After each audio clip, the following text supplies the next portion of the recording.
Let's pray. Heavenly Father, teach us to see the vastness of your grace in Jesus' name. Amen. A few weeks ago, I started a conversation about the Ascension. I noted Jesus took his disciples out to the Mount of Olives, and he said a few things, and then he just rose up, floating into the sky like Mary Poppins, only without the umbrella. The disciples didn't want him to go. Mary was probably clinging to him until he got 10 feet up or so. See, the truth is the disciples weren't ready for Jesus to leave, and we wouldn't have been either. I mean, the last things Jesus said were, I want you to go and make disciples, teach, baptize, love one another, forgive one another the way that I have loved and forgiven you. See, as long as Jesus was here, all we had to do was follow him and fill in any gaps there might be. Now that he's gone, somebody else has to lead, and that somebody is us. So Jesus ascends, everybody's watching closely, and then he just, poof, disappears behind a cloud. They keep staring, hoping that he's going to come back, because the moment that they both recognize and accept that he's gone to heaven, everything changes. So they're staring at the sky, and two men dressed in white. By the way, the word there means pure, not so much the color. They say, why are you staring into the sky? And it's like the angels who showed up to the Marys on that first Easter and said, what are you looking for? The men in white, they note that Jesus is going to come back the same way that he left. Now, while the men in white's message is important theologically when it comes to how Jesus is going to return, what is actually more important, at least today, is Luke's gospel noting that the disciples leave the Mount of Olives and they go back to the temple and they just keep praising and worshiping Jesus. So we got to go back in time for a moment, because after Jesus gets born, there's this 12-year gap where he just grows up and does whatever little Jewish boys do. When he turns 12, the family, along with a caravan of family and friends, which is the way they did things back then, they all head to the temple in Jerusalem for a feast. On their way home, Mary and Joseph discover Jesus isn't with the caravan. They just assume that he was with, aunts or uncles or something. They panic, hurry back to Jerusalem and look for him. They find him in the temple where Jesus is playing a game of theological trivia with the priests, and they're greatly amazed. And when they chastise him for getting lost, he says the most amazing thing. He turns and he says, didn't you know that you should look for me in my Father's house? See, all through the Bible, in fact, all through history, people have been trying to find Jesus. Now, whether it's some shepherds and wise men at his birth, or the King Herods of the world trying to kill him, or the Marys on the first Easter, the world has always been a little unsure about where to find him. Simeon and Anna were the exception. They waited patiently in the temple all those years, and God didn't disappoint them. But so many others wander the earth and join convents and monasteries and climb mountains, and they fast and they do all sorts of things, hoping to catch a glimpse of Jesus. And so when the disciples leave the Mount of Olives, having watched Jesus ascend into heaven, them going back to church and getting their worship on means they finally figured out where they will always be able to find Jesus. And there's a lesson in there for us. Before they head out to make disciples, teach and baptize and love and forgive the way Jesus loved and forgave them, Jesus gave them some time off. Wait in Jerusalem for the Spirit, he said. And the way that they waited was by worshiping him, telling stories, and letting everybody in the temple know that Messiah had come. That's an interesting use of vacation. So the liturgical calendar is set up around the life of Jesus. We have the high holy days, Christmas, Epiphany, baptism of our Lord, Transfiguration, Easter, Ascension, Holy Trinity, and All Saints, which are all white. Then, of course, we have the blue of Advent, the purple of Lent, the black of Good Friday, and the green of Pentecost and Epiphany. The actual day of Pentecost is red, and the actual day of Epiphany is white, just to keep us on our toes. There are also days that are rose and yellow and a few other shades, depending on how deep you want to go into the calendar and those festival days.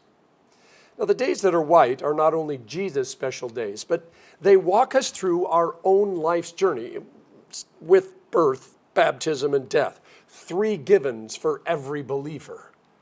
In the middle of those days, you've got Epiphany and Transfiguration to remind us that God is watching over us, and he sends people to walk with us in our journey so that we know that we're not alone.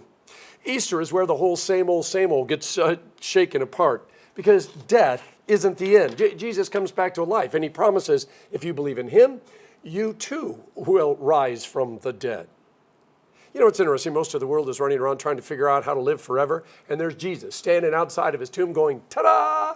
and the world just passes by him and ignores him. Then there's the Ascension. Not too many churches make a big a deal out of it as we Lutherans do, but it's as important as any of the other high holy days. See, death is ugly. I mean, death is really ugly. You know, in 35 years of ministry, I've actually had quite a few people come back to life. And by that I mean their heart stopped. Sometimes, by the way, the doctor actually stopped it. And then they started the heart again. And that person was resurrected. They came back to life. The only problem is they were going to have to die again. And they weren't looking forward to it. See, getting resurrected isn't enough unless you don't ever have to die again. That's why Jesus becomes so important. And if we get to live out eternity in a much better place than this earth, I mean,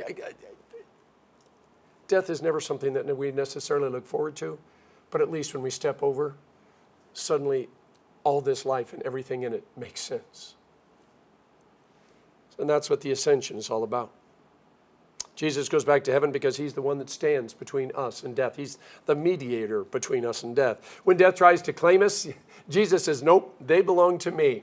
And yeah, you can have them for just a moment, and then they are coming home to live with me forever and ever and ever. So the disciples watching Jesus float up to heaven, I mean, it was all for effect. Jesus wanted them to know, someday that's going to be me. I'm going to leave all this pain and all this loss behind, and I'm just going to float up to heaven to be with Jesus forever. I know it sounds sappy, but it's true. Dr. St. Luke wrote both the Gospel of Luke and the Acts of the Apostles. The last verses of the Gospel and the first verses of Acts are a bridge from Jesus physically leading the church to Jesus leading the church through his people, us. Luke makes it sound so simple and easy. Jesus floats off. The disciples are filled with joy. They start worshiping while they wait for the Spirit to show up. If it was only that easy. See, Luke's gospel starts and ends in the temple. I need you to see the connection. In Luke 1, the angel Gabriel appears to Zechariah as he's going about his priestly duties, and he lets him know that even though he's an old guy, he's going to become a dad. Now, Zechariah and Elizabeth's son would grow up to be John the Baptizer, the one who prepares the way for the Lord. John has a very clear and definitive role in telling the world that Jesus is coming and that everybody needs to get ready. Now, fast forward to the end of the gospel and the beginning of the book of Acts. Jesus floating off to heaven. He says, you know what? You're going to be clothed from on high. Hang out in Jerusalem while you wait for God's gift. Then I want you to go and be my witnesses, make disciples, baptize, and teach to the very ends of the earth. Now we, both individually and collectively, are the new John the Baptizer. It's our calling, our privilege to prepare the way for the Lord, for his second coming. See, most of us have no idea what it means to be clothed from on high, nor do we have a specific job description. But that doesn't change that just as the Father sent Jesus into the world, Jesus is now sending us into the world. So in light of the Ascension, what's our calling? What is our work according to Jesus? As I mentioned last week, I love staring out the window of an airplane and watching, the clouds and the ocean and the sunsets float beneath me. I especially love flying over the mainland at night, watching all the lights from the cities and towns pushing the darkness back. It's a theological statement of the extreme. See, growing up in Colorado, and even here a couple weeks ago, we took a great hike, and I love getting up on top of a mountain and looking out over everything, especially, by the way, if you're on Mauna Kea, Mauna Loa, Haleakala, and you're above the clouds. It is such an awesome sight. It's even better when someone there is beside me. We just can soak it all in, take a deep breath, and be amazed at the grace of God together. The older I get, the more I think about and accept the reality that there are more days behind me than there are in front of me, at least on this earth. And there are some people in my life who still aren't sure about Jesus and heaven and the whole church thing. Since I don't know how much time I have or how much time they have, I'm getting a little more pinpointed and working alongside them, trusting the Holy Spirit can use this donkey in order to help them come to faith. Now, whether Jesus returns first or I die first doesn't matter because that time is relative in heaven. And so when they get there, if they get there first or I get there first, I just want to stand beside them, take a deep breath, and be amazed at the grace of God together. But in order for that to happen, they have to know Jesus. See, Jesus told his disciples, love your enemies, bless those who curse you, pray for the government, forgive even when it's not deserved, give without expecting anything in return, take up your cross, become the servant of all. Let's face it, it's not an easy sell to those that are on the fence about whether or not this Christianity thing is worth their time. C.S. Lewis said, I didn't go into religion to make me happy. I always knew a bottle of port would do that. No, if you want a religion to make you feel really comfortable, I certainly do not recommend Christianity. Bonhoeffer called this the cost of discipleship. So what do we have to offer those who are still trying to figure the God and church thing out? When Jesus said, whoever does not welcome the kingdom of God like a little child will never enter it, he wasn't chastising or condemning us or being mean. He was simply stating the truth. See, for those of us who grew up in the church, we may have struggled with some things, made fun of some things, but most of us had a few moments where we felt close enough to Jesus that we literally felt that we could reach out and touch him. Then comes high school and college and young adult life, and doubt starts to nibble, and there are days when we are almost, and I'm going to accentuate, almost convinced that the whole Jesus thing is just a myth. Some of us start trying to reclaim the way we once felt, the joy, the certainty, the peace. But the harder we try, the further away it seems to float. It's always just out of our reach. But what are we really looking for? And what is it we really want? Because this is important as we share our faith with the people around us. See, for those disciples standing on the mount watching Jesus ascend, they knew that there were going to be no more fish dinners or sticking their fingers in his nail holes or walking down the path discussing theology or hanging out on the beach with that nice cozy fire. No, Jesus had left the building in an even grander way than Elvis. You know, the line between faith and doubt is very thin. I want to challenge you with something. To follow Jesus, to commit yourself to him in heaven and the cross and all the other things, all you really need is a willingness to risk being wrong. All you really need is to be able to risk being wrong.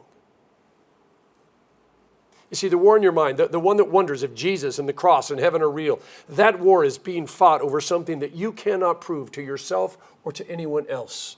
But neither can anyone else, no matter how smart they are, disprove it to you or anyone else. That's why it's called faith. You see, we are willing to take the risk because if we lose nothing. But if we're right, we gain everything. I need to go back to the mulberry tree for a second. You know, the one that we talked about a few weeks ago that Jesus said if you had enough faith, you could just whip it right out into the ocean and it would take root and it would start blossoming and growing. And a simple question, what good is it? What good is a mulberry tree planted in the ocean? And the answer is it's not. I mean, there's no doubt it's a miracle, but it's only good as a tourist attraction. Everybody get your phones out, take a picture of the mulberry tree that planted itself in the ocean and is growing. And next, we've got the rocks that look like John F. Kennedy. Make sure your camera is ready. What Jesus was really trying to get across was God could do that. And if God can do that, what could he possibly do with us? You see, faith is a gift. The Bible says that over and over again. And if we tell God that we don't have enough faith, well, we're calling him a liar and telling him that he didn't give us what he promised to give us. You see, faith isn't certainty. I need to repeat that. Faith isn't certainty. The Bible says, who hopes for what they already have? Our faith is not in us. It's in Jesus. And that's why it is always enough. The number of times I told myself, you know, if I only had more faith, I would never struggle with doubt. I would never be scared. Everything would always make sense. I would be super confident in my witnessing, and my prayers would always make sense. And on and on and on I would go, listing all the things that would be possible if I just had enough faith. And when I started listing the things that would give me more faith, Jesus showing up at my birthday party, me having the ability to heal people or fly. I'll leave that one up to Jesus to choose. My mom and dad being alive again. Me winning the lottery. That's when it hit me. It really wasn't about me having enough faith. It was just all about me. Not about God and certainly not about his people. Because that's the selfish rub of life. You see, faith isn't about us. It's about a God who loved us enough to die for us, but dying wasn't enough. And so he then rose again, and he wants us to join him in heaven forever and ever. You know, when he floated off into heaven, it was not a nanny, nanny, boo-boo, I wish you could do this moment. It was a someday, when your time here is up, you will join me. And as you float through the heavens, it'll all make sense. Remember what he said to his disciples? You know, in my Father's house are many rooms. If not, I would have told you, I am going away to prepare a place for you. And if I go away, I will come back and I will receive you to myself, so that where I am, you may be also.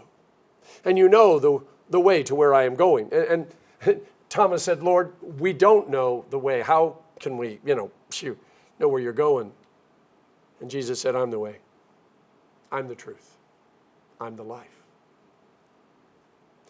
You have everything you need, including enough faith. I know it doesn't always seem like that, but you have Jesus, and that really is all you need. Colossians 1:16 says, by him, Jesus, all things are held together. I love that verse because it says that even though Jesus is in heaven, he can still hold all of us together, no matter what it is that's trying to tear us apart. And then one day when we join him, he will hold us and our friends and our family. He'll hold us all together as we stand there into heaven, looking out over eternity, soaking it all in, taking a deep breath, and together being amazed at the grace of God. In the name of the Father, and of the Son, and of the Holy Spirit. Amen.